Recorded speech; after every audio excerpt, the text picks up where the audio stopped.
আমার বাড়ি লংলা চা বাগানে আর কুলাউড়া থানা। বর্তমানে আমি এই শরীফপুর ইউনিয়নের এই চাতলাপুর চা বাগানে আমার নানার বাড়ি এই চাতলাপুর চা বাগানে। আর এই ক্ষেত থেকে আমি আজকে আরম্ভ করছি। আমার এই দেশ হইলো আমার নানা বাড়ি, এই শরীফপুর ইউনিয়নে হইলো আমার নানা বাড়ি। আমি আজ থেকে আজ এইখানে এই দেখেন লোহা খাবো। এই যে উনি সরাসরি লোহা খাবেন আজ হঠাৎ হঠাৎ করে উনার সাথে দেখা, তো দেখতে পাচ্ছেন আপনারা সকলে দেখুন। হ্যাঁ রেডি। জি রেডি।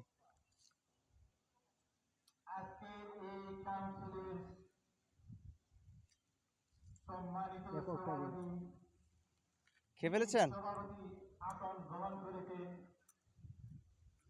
একটু আচ্ছা দেখাবেন পরে একটু হা করে সবাইকে। হ্যাঁ ওই দেখেন, কথা বলতে পারছেন? হ্যাঁ কথা বলতে পারছেন। ওই দেখেন পুরো বিস্কুটের মতো খেয়ে ফেলতেছেন। কয়টা গেল? দুইটা। কয়টা খাবেন আজকে?